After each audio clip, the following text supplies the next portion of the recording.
Good morning મિત્રો. આજે આપણે નવો સમૂહ 2 વિશેની વાત કરવાના છીએ. આજે અહીંથી શરૂઆત કરશું. કાલના લેક્ચરમાં આપણે સોડિયમ અને પોટેશિયમના આયનોની જૈવિક અગત્યતાઓ વિશેની વાત કરી હતી. માત્ર બહુ નાનો એવો ક્વેશ્ચન હતો, તમે જોઈને લખી નાખો તોય ચાલે, તો છતાંય સમજૂતી થોડી ઘણી જરૂરી હતી. માહિતી કંઈક તમે મેળવેલી પણ હશે, આઈ હોપ. બરાબર, અને વ્યવસ્થિત જોજો આખા લેક્ચર તમે લોકો. આમાંથી લોટ્સ ઓફ એમસીક્યુ નીકળી શકે છે, એટલા માટે બધી વસ્તુઓના ક્રમ યાદ રાખવાના છે, ગુણધર્મો યાદ રાખવાના છે, ઉપયોગિતાઓ યાદ રાખવાની છે. એટલા માટે આ ભણવું જરૂરી છે. આ ચેપ્ટરમાંથી એક ક્વેશ્ચન એ પૂછાઈ જાય તો બોર્ડની અંદર આપણને ઘણો ફાયદો થઈ જાય. બરાબર છે, તો ધ્યાન આપજો. આની અંદર પહેલા તો આપણે ઇલેક્ટ્રોન રચનાની વાત કરવાના છીએ. બરાબર છે, સૌથી પહેલો પોઈન્ટ આપણે લખી નાખીએ ઇલેક્ટ્રોન રચના. તો એમાં ધ્યાન આપો, ઇલેક્ટ્રોન રચના ટૂંકમાં લખી નાખી ઇલેક્ટ્રોન રચના. તો સૌથી પહેલા તો એ તત્વ કયા કયા છે કે જેમાં આપણે ઇલેક્ટ્રોન રચના લખવાની થશે. તો સૌથી પહેલા આપણે તત્વની સંજ્ઞા લખશું. બેરિલિયમ, પછી કોણ આવશે મેગ્નેશિયમ, પછી કોણ આવશે કેલ્શિયમ, પછી આવશે સ્ટ્રોન્શિયમ, તેના આફ્ટર આવશે બેરિયમ, અને છેલ્લે આવશે રેડિયમ. ટૂંકમાં આને કહીએ તો બેટા માંગે કાર, સુંદર બાપ રાજી. બોલાય નહીં બહુ ખાસ, પણ સિમ્પલી જો યાદ રાખવી છે તો રિપીટ કરી લેજો. હવે ફરી પાછો બેરિલિયમ, મેગ્નેશિયમ, કેલ્શિયમ, સ્ટ્રોન્શિયમ, બેરિયમ અને રેડિયમ. બરાબર છે, સિમ્પલી યાદ રહી જાય એવા છે. ડન. તો હવે આની ઇલેક્ટ્રોન રચના આપણે લખીએ તો ઇલેક્ટ્રોન રચના શું થશે? બેરિલિયમનો નંબર કેટલામો છે? બેરિલિયમનો ટોટલ નંબર કેટલામો છે? બેરિલિયમનો 4 નંબર છે. Z ઇક્વલ ટુ કેટલા છે? 4. આપણે લખતા જઈએ 1 by 1. આમાં Z ઇઝ ઇક્વલ ટુ 4 આવશે, આમાં Z ઇઝ ઇક્વલ ટુ કેટલા આવશે? 12 આવશે. આમાં આપણે Z લખીએ છીએ અહીંયા. બરાબર, પછી આમાં કેટલા આવશે? 20 આવશે. બરાબર છે. હવે પછી કેટલા આવશે? આના પછી સ્ટ્રોન્શિયમની અંદર 38 આવશે. કેટલા? 38. બેરિયમ કેટલા આવશે? 56 નંબર, અને તેના આફ્ટર આવશે અહીંયા રેડિયમમાં 88. હવે આપણે ઇલેક્ટ્રોન રચના લખીએ 1 by 1. બરાબર, 4 ઇલેક્ટ્રોનને ભરવા છે તો સિમ્પલી 1s2 2s2 આટલું જ આવશે. પછી આની અંદર કેટલા આવશે? 1s2 2s2 2p6. તેના આફ્ટર કોણ આવશે? 3s2 3p. કઈ નો આવે. બરાબર, છેલ્લે s કક્ષક કમ્પ્લીટ થશે. બાયટમ કક્ષાની ઇલેક્ટ્રોન રચના લખીએ તો એવી રીતના થશે. પછી આની અંદર 1s2 2s2 2p6, પછી 3s2 3p6, પછી કોણ આવશે તો કે ભાઈ 4s2. બરાબર છે. સ્ટ્રોન્શિયમની અંદર કેટલા electron? 38. 1s2 2s2 2p6, 3s2 3p6, પછી શું આવશે? 3d10 4s2 વચ્ચે આવશે, કેમ કે અહીં 3d 0 આવે એટલે 4s2, પછી પાછી 4s2, પછી 4p6, પછી આવશે 5s2 છેલ્લે. ત્યાં ઊભી રહીએ. હવે અહીંયા આપણે છે ને ટૂંકમાં લખી નાખીએ. આની પહેલાનું તત્વ જે છે એ 54 નંબરનું ઝેનોન છે, તો અહીં કોણ આવશે? 6s2. અને અહીંયા પહેલાનું તત્વ જે છે રેડોન છે, Rn, એટલે અહીંયા શું આવશે? 7s2. ટૂંકમાં લખી નાખીએ, બહુ લાંબુ નથી કરતા, પણ ઇલેક્ટ્રોન રચના તમને લોકોને યાદ હોવી જરૂરી છે. બરાબર. આના પછી આપણે એના સામાન્ય ગુણધર્મો જે છે, સમૂહ 2 ના તત્વોના ગુણધર્મો વિશેની વાત કરીએ તો એનું એક હેડિંગ આપી દઈએ, સમૂહ 2 ના તત્વોના સામાન્ય ગુણધર્મો. સમૂહ 2 ના તત્વોના સામાન્ય ગુણધર્મો. સામાન્ય ગુણધર્મોની અંદર આપણે પરમાણ્વીય ત્રિજ્યા, આયનીય ત્રિજ્યા જોશું. બરાબર, અને આયનીકરણ એન્થાલ્પી, જલીયકરણ એન્થાલ્પી, આ બધા વિશેની વાત કરવાના છીએ. તો જોઈએ, સૌથી પહેલો પોઈન્ટ આપણે જોવાના છે પરમાણ્વીય અને આયનીય શું આવશે? ત્રિજ્યા. હવે સમૂહમાં ઉપરથી નીચે તરફ જાય એમાં શું ફેર પડે તો એ આમાં ખાસ આપણે લખવાનું છે. હવે સમૂહમાં ઉપરથી નીચે તરફ જઈએ તેમ આપણે અહીંયા જ લખશું, સમૂહમાં ઉપરથી નીચે તરફ જતા એટલે કે બેરિયમથી રેડિયમ તરફ જતા શું થશે? શું થાય? પરમાણુઓના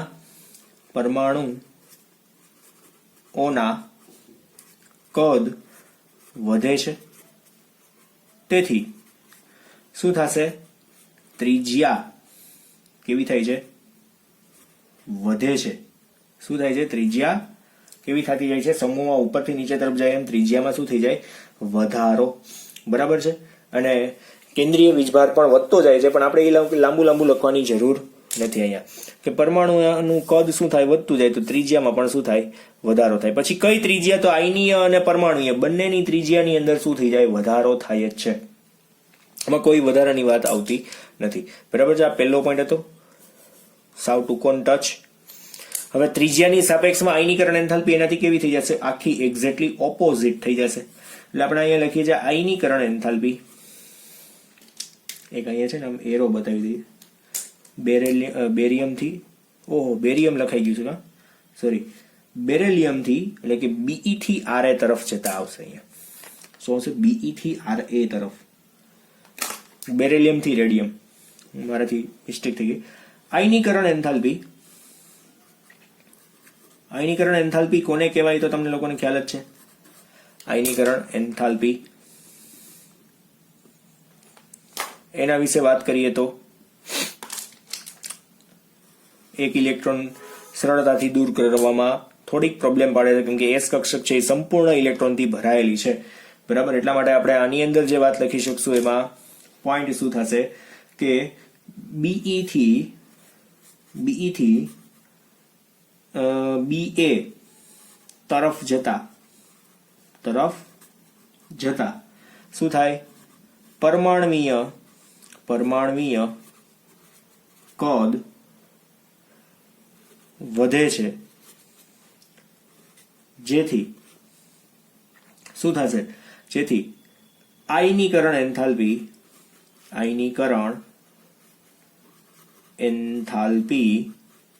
કેવી થઈ જશે? ઘટે છે. જેમ કદ વધે ને એમ એન્થાલ્પીમાં શું થાય મિત્રો? ઘટાડો થાય. આ એક ખાસ યાદ રાખવાનું છે. હવે કદ વધે એમ એન્થાલ્પીમાં શું ફેરફાર થાય? તો પ્રથમ આયનીકરણ એન્થાલ્પી અને દ્વિતીય આયનીકરણ એન્થાલ્પી. તમને લોકોને એક ખબર હોવી જોઈએ કે દાખલા તરીકે હું અહીંયા છે ને બેરેલિયમ લઉં છું. બેરેલિયમ છે ને એમાંથી આપણે BE+ બનાવીએ, BE+1, અને એક ઇલેક્ટ્રોન છૂટો પાડીએ. આને જે ઉર્જા આપી છે ને, આના માટે જે આપણે ઉર્જા આપેલી યુઝમાં લીધી છે ને, એને હું કહું છું ડેલ્ટા E એનર્જી ફેરફાર. ડેલ્ટા E આપણે 1 કહી દઈએ, અને ડેલ્ટા E આપી દો. આયોનાઇઝેશન એન્થાલ્પી કાં તો ડેલ્ટા H1 આવું આપણે કહી શકીએ. આપણે એમ જ કરી નાખીએ ડેલ્ટા H1 એન્થાલ્પી આપણે આના ઉપયોગમાં લીધી છે. બરાબર. હવે આ પ્રથમ આયનીકરણ એન્થાલ્પી થઈ. પ્રથમ અને દ્વિતીય આયનીકરણ એન્થાલ્પી તમને લોકોને આઈ થિંક ખબર હશે, ચેપ્ટર નંબર 3 ની અંદર આવી ગઈ છે. બરાબર. અને એ BE+ છે એ હજુ એક ઇલેક્ટ્રોન ગુમાવીને BE2+ થઈ જાય અને એક ઇલેક્ટ્રોન ગુમાવે છે. તો અહીંયા જે મળશે એ ડેલ્ટા H2 મળશે. તો આપણે બે ઝીઝક એવું કહી શકીએ કે અહીં ડેલ્ટા H1 છે એનું મૂલ્ય છે ડેલ્ટા H2 કરતા કેવું છે? વધારે છે. એટલે હંમેશા પ્રથમ આયનીકરણ એન્થાલ્પી કરતા દ્વિતીય આયનીકરણ એન્થાલ્પીનું મૂલ્ય કેવું હોય છે? ઓછું. કેમ કે બે ઇલેક્ટ્રોન એટલે કે સંપૂર્ણ ભરાયેલી કક્ષક છે, એની સ્ટેબિલિટી વધારે હોય તો ઇલેક્ટ્રોન દૂર કરવો કેવું પડી જાય? અઘરો પડે છે. પછી એક ઇલેક્ટ્રોન વધે છે એને તો સરળતાથી દૂર કરી શકાય, કેમ કે એક ઇલેક્ટ્રોન એટલે સમૂહ એકના તત્વ જેવું થઈ ગયું. તો આપણે સમૂહની વાત કરીએ તો પણ આની અંદર આપણે એમાં પણ એવો પોઈન્ટ લખીએ કે સમૂહ એકના તત્વોની સાપેક્ષમાં સમૂહ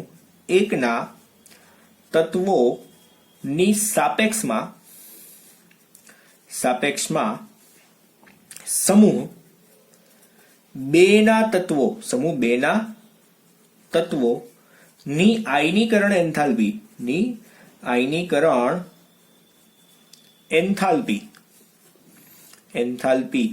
કેવી હોય છે?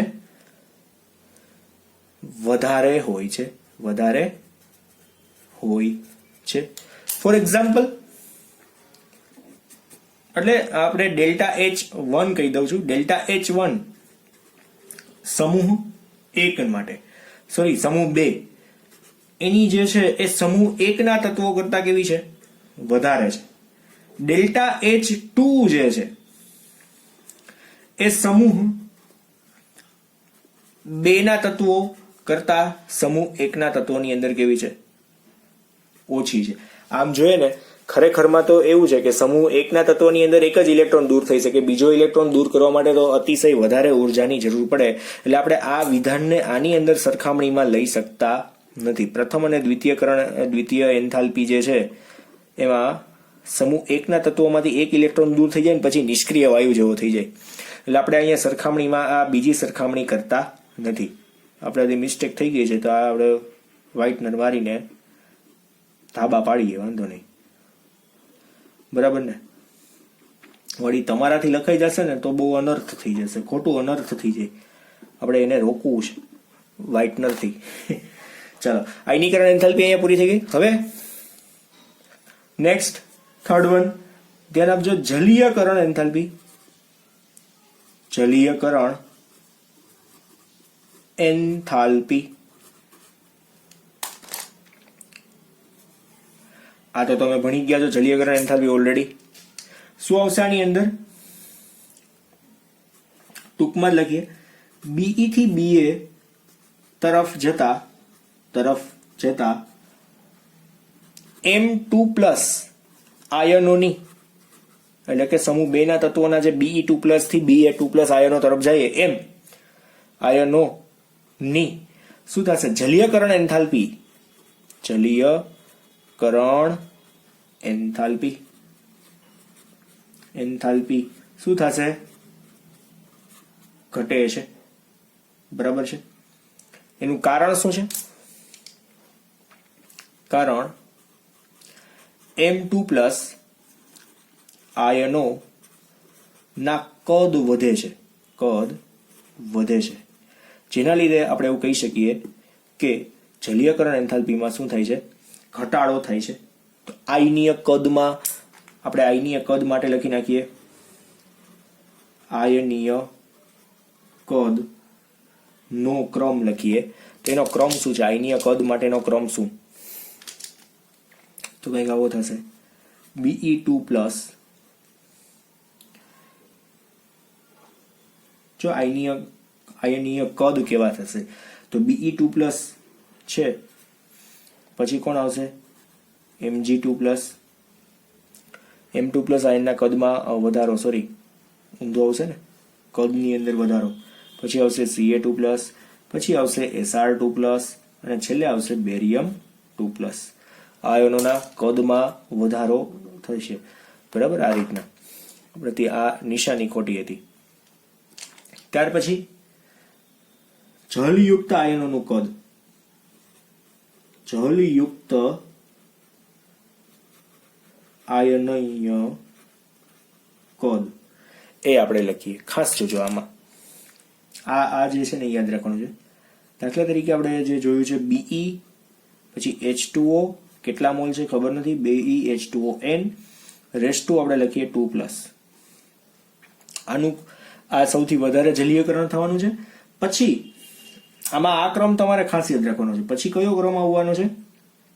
Sr સ્ટ્રોન્સિયમ છે એ અપવાદરૂપ રીતે આ અપવાદ છે કે આમાં આ રીતના ક્રમ આપ્યો છે.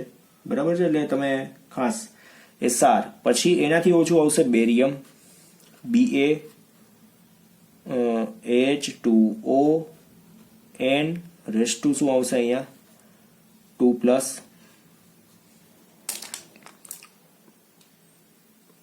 બરાબર? ત્યાર પછી લાસ્ટ CaH2ON રેસ્ટુ 2+. એનાથી આગળ આવશે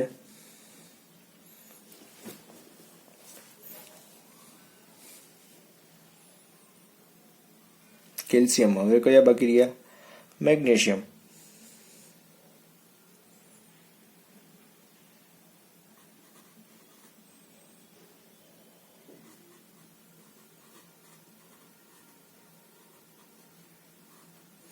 રેસ્ટુ 2+. બરાબર? અહીંયા આયનીય કદ મેં આપેલું છે એક્ઝેક્ટલી 5 માટેનું.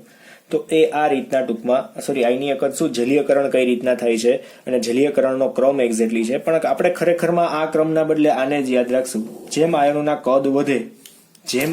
કદ વધે એમ શું કહેવાય, જલીયકરણમાં શું થઈ જાય, ઘટાડો થાય. આયનોના કદ વધે એમ શું થશે, જલીયકરણમાં વધારો થાય, અને M+2 આયનોના કદ વધે એમ જલીયકરણમાં શું થઈ જાય, ઘટાડો થાય. બરાબર છે, આ જ યાદ રાખવાનું છે, બીજું કઈ આમાં વધારે મગજમારી કરવાની નથી. અને બીજી એક વાત, જલીયકરણ એન્થાલ્પી નું મૂલ્યની વાત કરીએ તો આની અંદર જલીયકરણ એન્થાલ્પી સમૂહ 2 ના M2+ આયનો ની જલીયકરણ એન્થાલ્પી સમૂહ 1 ના તત્વો કરતા કેવી છે, વધારે છે. આ એક ખાસ, જલીયકરણ એન્થાલ્પી સમૂહ 2 ના તત્વોની કરતા સમૂહ 1 ના તત્વોની કેવી છે, વધારે છે. પછી કયા તત્વો એવા છે કે જે જલીયકરણ કરી શકે છે, કયા તત્વો એવા છે કે જે જલીયકરણથી, એના એક્ઝામ્પલ શું છે. જો અહીંયા એક્ઝામ્પલ જ જોઈ લઈએ કે ભાઈ MgCl2 છે તો into 6H2O તરીકે અસ્તિત્વ ધરાવતો હોય. પછી CaCl2 છે તો એ પણ સેમ એઝ into 6H2O તરીકે અસ્તિત્વ ધરાવે છે. એની સાપેક્ષમાં NaCl ને KCl તો કોઈ આવા સંયોજન બનાવતા નથી. એટલે આ પણ કેવું છે, સમૂહ 2 નું તત્વ છે. કોનું છે આ, સમૂહ 2. અને આ પણ કોનું છે, સમૂહ 2 નું તત્વ છે. બરાબર છે. તો આ સમૂહ 2 ના બંને તત્વો છે એ કઈક જલીયકરણ દર્શાવે છે. સમૂહ 1 માં તો કોણ છે, માત્ર ને માત્ર સમૂહ 1 માટે કોણ છે, માત્ર ને માત્ર LiCl into 2H2O. આ એક જ એવું સંયોજન છે કે જે શું બનાવે છે, જલીયકરણ કરીને કંઈક એન્થાલ્પી દર્શાવે છે. આની અંદર એવા 2 છે એટલે એની જલીયકરણ એન્થાલ્પી થોડીક વધારે છે એવું આપણે કહી શકીએ. તો આજના પોઈન્ટની અંદર આપણે કઈ કઈ વાત ખરેખરમાં જોઈ, સાદી ઇલેક્ટ્રોન રચના જોઈ, પરમાણુય કદ અને આયનીય કદ, કાં તો પરમાણુય ત્રિજ્યા, આયનીય ત્રિજ્યા. મેં કીધું પરમાણુના કદ વધે તેમ ત્રિજ્યામાં વધારો થાય, પછી પરમાણુય હોય કે આયનીય હોય.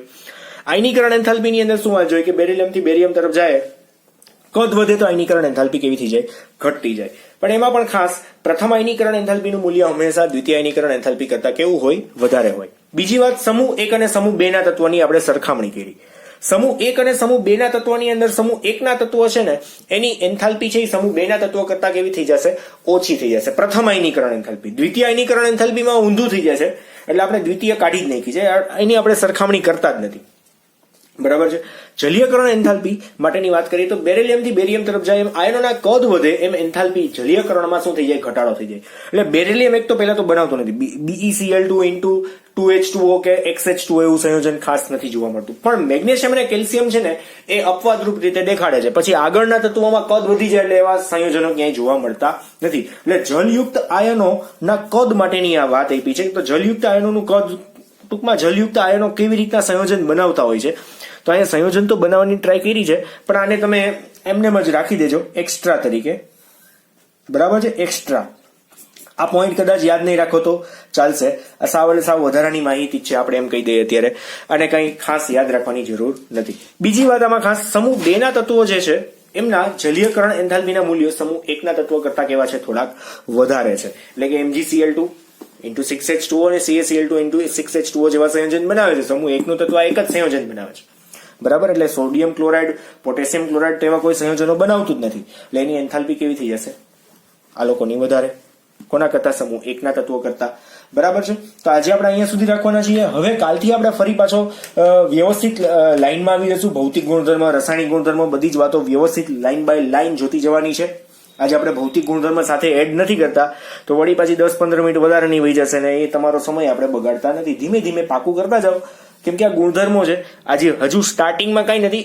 એક ઇલેક્ટ્રોન રચના ખાસ પાકી કરી નાખજો, ઇલેક્ટ્રોન રચના લખીને કરી નાખજો. બાકી આ ગુણધર્મો તો વાંચીને એમને 2-5 મિનિટમાં યાદ રહી જવા છે. બરાબર છે. તો આજે આપણે અહીંયા સુધી રાખીએ. સ્કૂલ રીઓપન થવાની રાહ જોતા રહીએ, કેમ કે લગભગ નેક્સ્ટ વીકમાં મે બી જો ચાલુ થઈ જાય તો ફાયદો થઈ જશે. બરાબર છે. તો આપણે સીધી ઓરલ ટેસ્ટ લેવાશે. આમ ફેસ ટુ ફેસ ભણવાની વધારે થોડીક મજા આવશે. ચલો આજે આપણે અહીંયા સુધી રાખીએ. Thank you.